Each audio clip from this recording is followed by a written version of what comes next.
All right, so just got this all hooked up and looks like we're ready to go. I'm just gonna do a quick test to see how it feels real quick.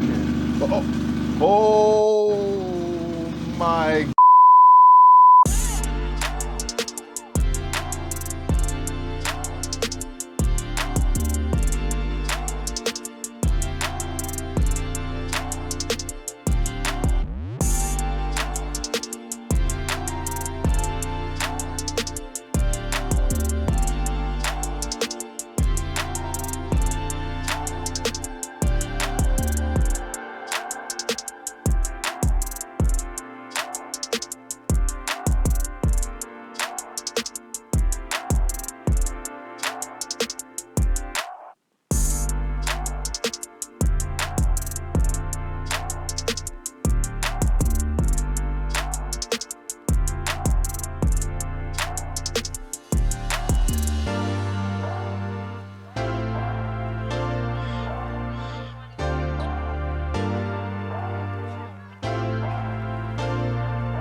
Hey everyone, how's it going? In this video, we will be talking about the ButtKicker Gamer Plus. I want to give a huge thank you to ButtKicker for actually sending over this unit for my review. I do still retain full reign to say exactly how I feel and to give you all my complete opinion about what I experienced with the Gamer Plus. So if you do enjoy this content, a huge like and subscribe would definitely be appreciated, as it does help this channel grow. And hey, we're getting really close to that 1,000 subscriber mark. So if you all could help me push over the finish line for 1,000 subscribers by the end of the year, that'd be greatly appreciated.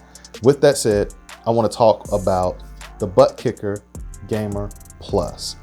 So when we look at the Gamer Plus, is it any different than the Gamer 2? What are the new features? Well, it has quite a few new features actually.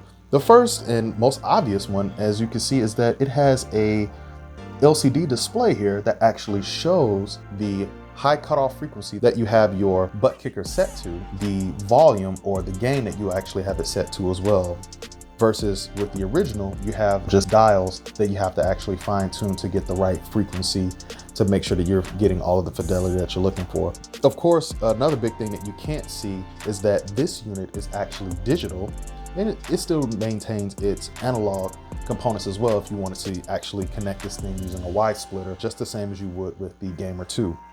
But since it has a digital signal, you tend to get more fidelity in what you feel. You can actually access higher and lower frequencies that make the transducer feel differently depending on the type of effects you have selected there.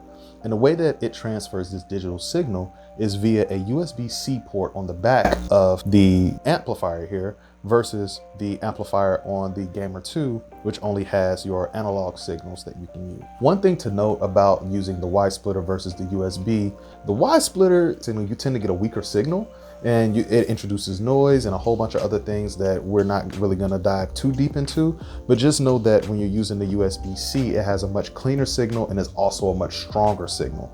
It also grants you a lot more freedom when it comes to adjusting your output source and choosing it amongst like your speakers or any other peripherals you have connected to your computer or to your console. One of the other noticeable differences is that there's also a light here on the front that actually shows when your signal is actually clipping, versus the Gamer 2 that doesn't have that. So at a quick glance, see exactly what the Gamer Plus is doing in terms of if you're hitting frequencies that are too high or too low and you're actually losing some of that signal. The light itself will actually flash red really quickly. Typically it'll be accompanied by a huge thud coming from the transducer itself. Now, in terms of construction between the two transducers, there's really no noticeable difference other than the color and the mounts. The internals are pretty much the same, including the weight that's inside of it. They both have a 6-ounce weight that actually oscillates up and down depending on the type of signal that it's using at different frequencies at different hertz. So that's what gives you that different level of feel for your different effects. So since we talked about the mounting, when you look at the Gamer Plus here, you can see that it actually has a much shorter mount compared to the Gamer 2.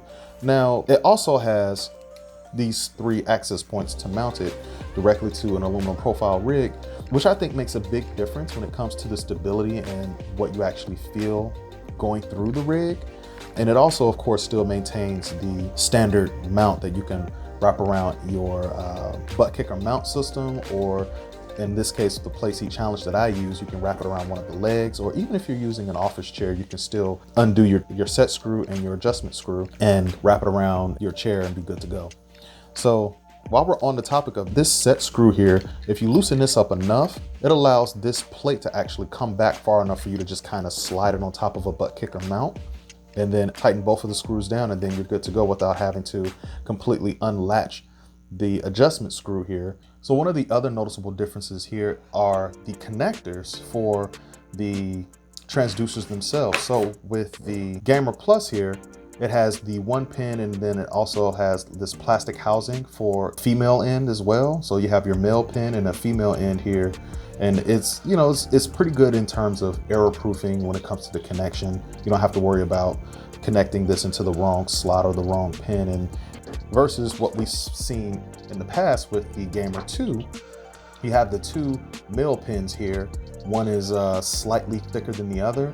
I'm sure that these are really easily confused. If you're not paying attention, you could plug them in the wrong way and cause damage to the system. One of my favorite new features is the remote, actually. With the Gamer Plus here, you have a wireless remote, and it's much smaller than what you get from the Gamer 2 in this long cord here. So with the Gamer 2, we see that we have just a power button, and we have our intensity gain, plus, minus. And that's all it is to this one, but you have this long cord, and it's just, when it comes to cable management, it could be a bit cumbersome. So that's why I like this wireless one here. Not only does it cut down the amount of wires and cables that you have, but you have much more functionality with this thing. I mean, of course, you have your power button, you have your volume gain or your intensity settings for the overall system. You have your low cut frequency enable or disable, high cut frequency enable or disable, and then you can actually set what your high frequency is, all from your remote. So in the past, if you wanted to change any of those settings that I just named, you would actually have to get up and go to your amplifier, turn the dials, go back to your seat, test it out, and if you don't like it, you got to get up and then rinse and repeat. But now all you have to do is sit in your seat and you can adjust it all right here. And the best part about that is all of the numbers that you adjust show up right here on your LCD screen right in the front of the amplifiers. So while we're on the topic of software, I've actually dabbled a little bit with HaptiConnect, which is ButtKicker's proprietary software for the ButtKicker Gamer Plus. And I have to say that I am really impressed with how easy and intuitive the software is. The software itself is not very detailed, but it's just enough for you to actually get your feet wet and understand exactly how to set up the different effects that you want to feel. You don't have a huge array of effects that you could choose from, but you have just enough to get that level of immersion that you're looking for with all of your popular sims. Now, each sim that it works with has their own specific effects that are available to use and to fine tune. But just know that you won't be able to get into things like the frequency or the actual telemetry UDP addresses and things of that nature that you can get into with other softwares that we'll talk about here soon. But it allows for great control over the different effects that you're looking for in your sims.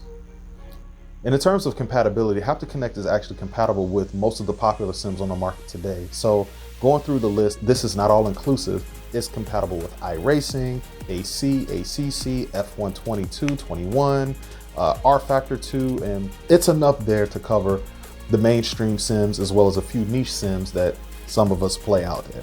So while using HaptiConnect, you can actually switch between using the USB-C connection or your Y-splitter connection. The thing to note about that though is that if you decide to go with the Y connection, just understand that your signal is going to be weaker. And what I mean by that is the effects that you have, you're gonna have to readjust. You're probably gonna have to turn them up quite a bit in order to get that same feeling that you would from USB-C. Initially, when I started up with the USB-C, the effects were pretty strong. Let me rephrase that. They were very strong. To the point where I had to dial a lot of those effects back, especially when it came to F122. Once I finally got it up and running, the initial effects literally almost rattled my playseat challenge apart. It was so loud and so disturbing, and it was very jarring. Oh my. So I had to go in there and turn a lot of the effects down, but once I did that, it felt absolutely amazing.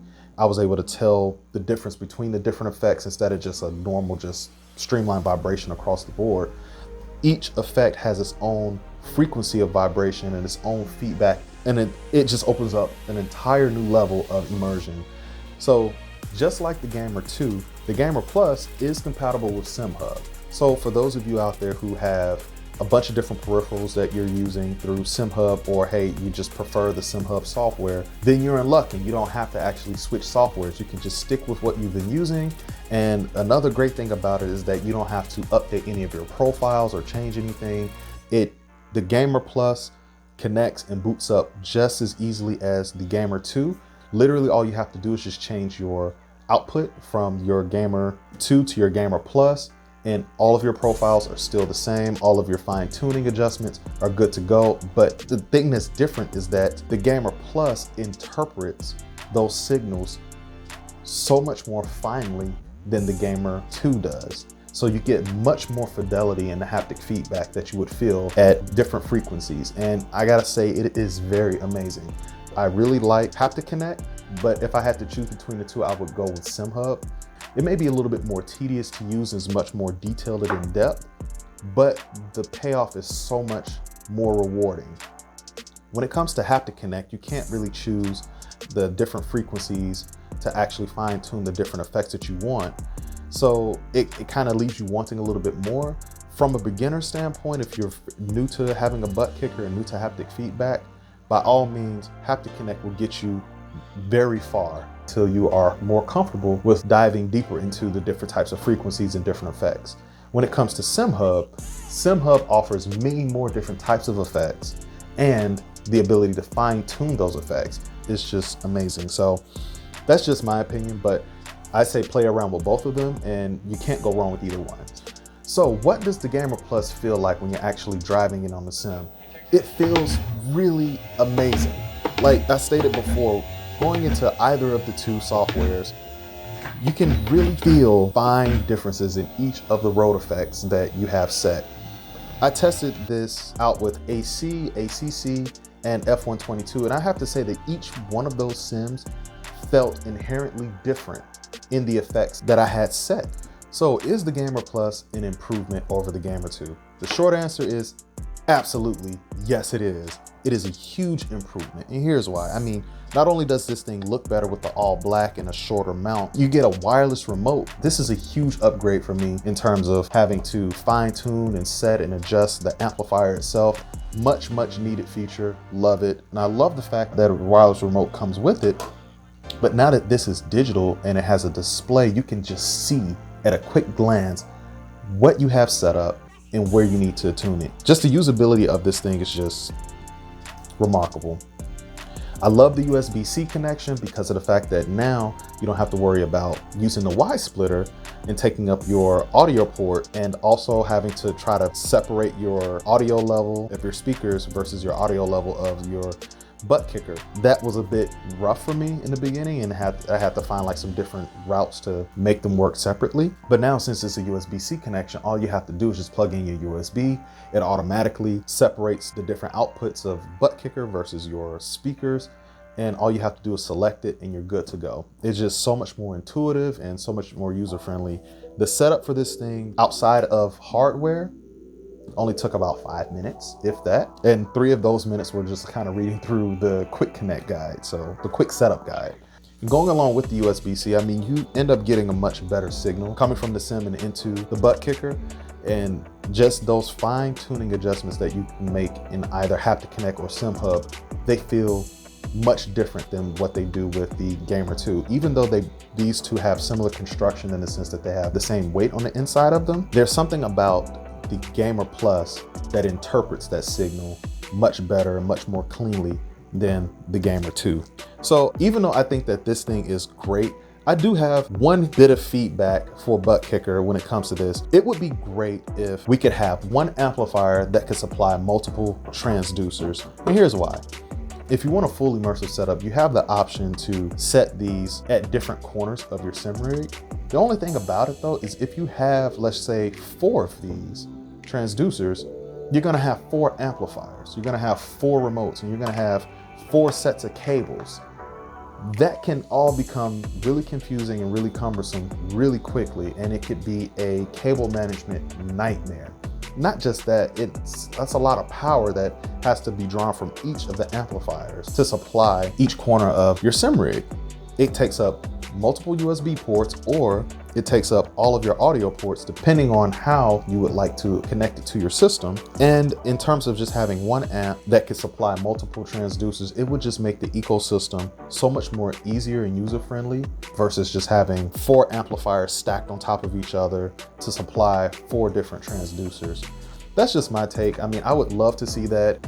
And with that, I'm gonna draw this one to a close. If you liked this video, a huge like and subscribe would be greatly appreciated. I wanna say thank you again to ButtKicker for supplying Gamer Plus for me to review. If you are interested in this product, please consider clicking on the affiliate link in the description below. Any purchases made using that affiliate link does help this channel grow by providing a small commission of the purchase price to JC Collins Racing, and would be greatly appreciated. And with that, I just want to say thank you all for your time, and I will see you in the next one.